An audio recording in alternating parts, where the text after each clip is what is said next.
Hello friends, good afternoon.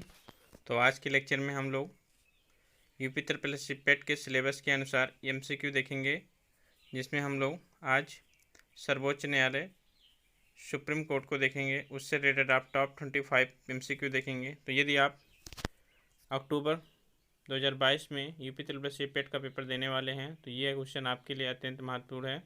सुबह में हमने पॉलिटी का ही मैराथन क्लास 150 क्वेश्चन का कराया है, तो प्लीज़ उसको जाकर देखें, आपके लिए अत्यंत लाभकारी होगा। और यदि आप वीडियो री एग्ज़ाम साथ में R O UP TET, C TET, super TET किसी भी एग्ज़ाम की तैयारी कर रहे हैं तो आपके लिए ये क्वेश्चन अत्यंत महत्वपूर्ण है। तो चलिए फर्स्ट क्वेश्चन से देख लेते हैं। तो पहला क्वेश्चन है ये आपका, वो क्या है उसके बारे में देखते हैं।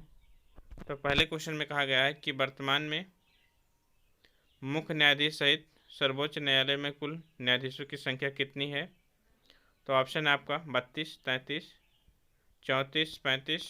तो आपको ध्यान देना है, यहाँ पे पूछा गया है कि मुख्य न्यायाधीश सहित, मतलब टोटल संख्या पूछी गई है। तो आंसर होगा ऑप्शन नंबर सी 34, 1 + 33।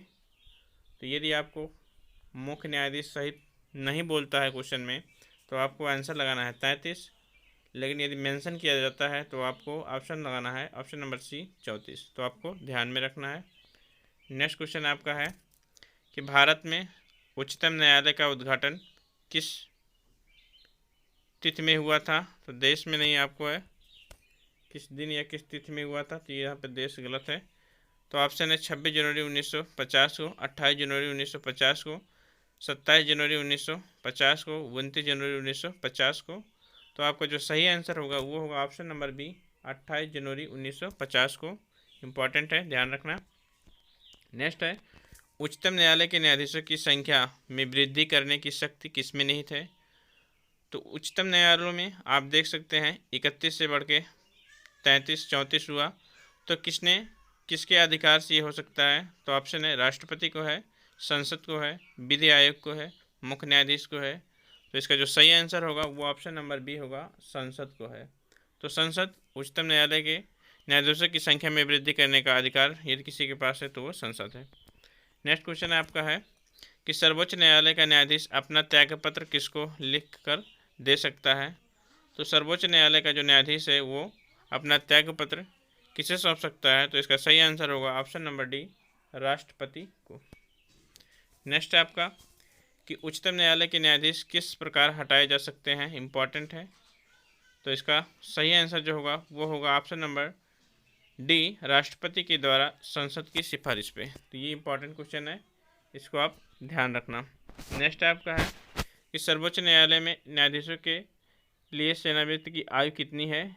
तो उनकी रिटायरमेंट की जो एज है उसके बारे में पूछा गया है। तो इसका सही आंसर होगा ऑप्शन नंबर सी, 65 वर्ष। ध्यान में रखना, हाई कोर्ट का है 62 वर्ष। तो इसको भी आपको ध्यान में रखना है। नेक्स्ट क्वेश्चन आपका है क्वेश्चन नंबर 7 कि उच्चतम न्यायालय के न्यायाधीशों का वेतन निर्धारित किया जाता है। तो कौन है जो उच्चतम न्यायालय के न्यायाधीश का वेतन निर्धारित करता है। ऑप्शन है विधि आयोग द्वारा, संसद द्वारा, मंत्री द्वारा या राष्ट्रपति द्वारा नियुक्त वेतन आयोग। तो किसके द्वारा निर्धारित किया जाता है। तो आपका आंसर होगा ऑप्शन नंबर बी, संसद द्वारा। नेक्स्ट आपका है कि सेवानिवृत्त होने के पश्चात, इससे पहले आपको एक क्वेश्चन का जवाब देना है कि किन परिस्थितियों में सुप्रीम कोर्ट और हाई कोर्ट के मुख्य न्यायाधीश के वेतन को काटा जा सकता है, कम किया जा सकता है।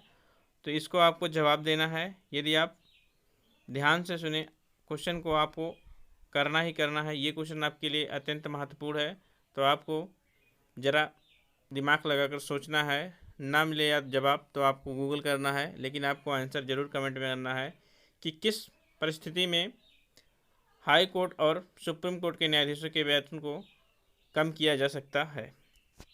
नेक्स्ट क्वेश्चन नंबर 8 देख लेते हैं। तो क्वेश्चन नंबर 8 है कि सेवानिवृत्त होने के पश्चात सर्वोच्च न्यायालय के न्यायाधीश वकालत कर सकते हैं। तो कहाँ कर सकते हैं, तो उसके बारे में पूछा गया है। तो इसका जो सही आंसर होगा, कहीं भी नहीं, किसी भी जगह भी नहीं कर सकते हैं वो। ना केवल उच्च न्यायालय, ना केवल सर्वोच्च न्यायालय, किसी में भी नहीं कर सकते हैं। तो ऑप्शन नंबर डी होगा। नेक्स्ट क्वेश्चन आपका है कि भारत के कार्यवाहक मुख्य न्यायाधीश की नियुक्ति कौन करता है? तो भारत के कार्यवाहक मुख्य न्यायाधीश की नियुक्ति करता है कौन? तो आपके राष्ट्रपति जी। सही आंसर होगा option number B. Next question है आपका कि उच्चतम न्यायालय में न्यायाधीशों के निर्वाचन से संबंधित मामलों की सुनवाई करने के लिए न्यायाधीशों की संख्या कम से कम कितनी होनी चाहिए? तो न्यायाधीशों की संख्या कितनी होनी चाहिए? तो कम से कम 5 होनी चाहिए। ऑप्शन नंबर सी सही है। नेक्स्ट क्वेश्चन आपका है कि उच्चतम न्यायालय द्वारा आज तक की सबसे बड़ी खंडपीठ किस केस में बनी? तो ये क्वेश्चन आपके लिए इम्पॉर्टेंट है। तो आंसर हो जाएगा option number B, Keshavananda Bharati case 1973। तो इसको आपको ध्यान रखना है। 13 खंडपीठ, 13 लोगों की पीठ बैठी थी। नेक्स्ट क्वेश्चन आपका है कि निम्नलिखित में से किस वाद, स्वाद नहीं है यहाँ पे, वाद है, तो आपको ध्यान में रखना है, ये वाद लिखा है। किस वाद में उच्चतम न्यायालय ने संविधान के मूल ढांचे का सिद्धांत प्रतिपादित किया था? तो इसके बारे में पूछा गया है। तो किस वाद में किया था? तो इसका सही आंसर होगा option number B, Keshavananda Bharati case 1973। तो ऑप्शन नंबर बी होगा, ध्यान में रखना।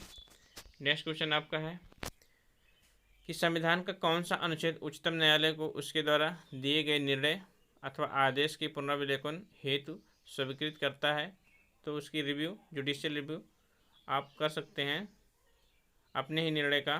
तो आंसर होगा ऑप्शन नंबर बी, अनुच्छेद 137। ध्यान रखना, इंपॉर्टेंट है। नेक्स्ट है आपका कि भारत में न्यायिक पुनर्विलोकन की शक्ति का प्रयोग किसके द्वारा किया जाता है? तो जुडिशियल रिव्यू का प्रयोग किसके द्वारा किया जाता है? तो सही आंसर होगा ऑप्शन नंबर सी, ए और बी दोनों है। तो ऑप्शन नंबर सी होगा, सुप्रीम कोर्ट और हाई कोर्ट दोनों लोग कर सकते हैं। नेक्स्ट आपका है कि भारतीय संविधान में न्यायिक पुनर्विलोकन किस देश के संविधान से प्रेरित है? तो जुडिशियल रिव्यू को यूएसए के संविधान से लिया गया है। तो आंसर होगा option number B, America. Next है आपका कि संविधान के किस अनुच्छेद के अंतर्गत न्यायालय द्वारा संसद की कार्यवाही की जांच करना प्रतिबंधित किया गया है? तो संसद की कार्यवाहियों का जांच, तो संसद के कार्यवाहियों की जांच करना प्रतिबंधित किया गया है। तो इसका जो सही आंसर होगा वो होगा ऑप्शन नंबर सी, अनुच्छेद 122। इंपॉर्टेंट है, ध्यान रखना। नेक्स्ट है कि संविधान की व्याख्या करने का अंतिम अधिकार किसे है? तो संविधान की व्याख्या करने का जो अंतिम अधिकार है वो आपके सुप्रीम कोर्ट को है, अर्थात सर्वोच्च न्यायालय को है। तो ऑप्शन नंबर डी होगा। नेक्स्ट है आपका भारतीय संविधान का संरक्षक किसे कहा जाता है? तो भारतीय संविधान का संरक्षक कहा जाता है आपके सुप्रीम कोर्ट को, अर्थात सर्वोच्च न्यायालय को। तो इसका जो सही आंसर होगा ऑप्शन नंबर सी होगा। नेक्स्ट क्वेश्चन है आपका कि उच्चतम न्यायालय से कानूनी मामलों पर किसको परामर्श लेने का अधिकार है? तो यहाँ पे परामर्श लिखा है, तो किसको परामर्श लेने का अधिकार है? तो आपके राष्ट्रपति को है। इसको भी आपको ध्यान रखना है आर्टिकल 143 के तहत। नेक्स्ट है आपका क्वेश्चन नंबर 20, PIL। तो PIL का फुल फॉर्म क्या है? तो इस क्वेश्चन का जवाब आप लोगों को कमेंट करना है कि PIL का फुल फॉर्म क्या है। तो क्वेश्चन नंबर 21 देखते हैं कि जनहित याचिका की अवधारणा की शुरुआत किस देश से हुई? तो जनहित याचिका की शुरुआत की अवधारणा जो हुई थी वो कहाँ से हुई थी? वो आपके यूएसए से। तो ऑप्शन होगा ऑप्शन नंबर डी, यूएसए अर्थात अमेरिका। नेक्स्ट है आपका स्वतंत्र भारत के प्रथम मुख्य न्यायाधीश कौन थे? तो स्वतंत्र भारत के प्रथम मुख्य न्यायाधीश थे, तो इसका सही आंसर होगा ऑप्शन नंबर सी, हीरालाल जे कानिया। तो ऑप्शन नंबर सी होगा। नेक्स्ट है आपका कि आज़ाद भारत की पहली महिला जज कौन थी? इंपॉर्टेंट क्वेश्चन है, मोस्ट इम्पॉर्टेंट। तो आज़ाद भारत की पहली महिला जज थी जो, वो थी अन्ना चांडी। तो ऑप्शन नंबर सी होगा, ध्यान रखना। नेक्स्ट है कि भारतीय संविधान के किस भाग में अनुच्छेद, तो भारतीय संविधान के किस भाग में उच्चतम न्यायालय का प्रावधान है, इसके बारे में पूछा गया है। तो मैं बता दूं, आर्टिकल 124 से लेकर 147 तक उच्चतम न्यायालय के बारे में बताया गया है। तो ये किस भाग में आता है? तो आंसर हो जाएगा ऑप्शन नंबर बी, भाग 5 में। नेक्स्ट है आपका कि उच्चतम न्यायालय का न्यायाधीश बनने के लिए व्यक्ति में कौन सी आर्हताएँ होनी चाहिए? तो शर्तें हैं कौन सी? तो वो आप तो आंसर देख लेते हैं। तो यहाँ पे जो आंसर लिखा है वो आपका 5 ऑप्शन में है। तो इसका मैंने ऑप्शन ना बना के आपको पूरी जानकारी दी है कि कौन कौन सी अर्हताएँ होनी चाहिए। तो फर्स्ट है आपका भारत का नागरिक होना चाहिए, राष्ट्रपति के मत से उसे सम्मानित न्यायवादी होना चाहिए।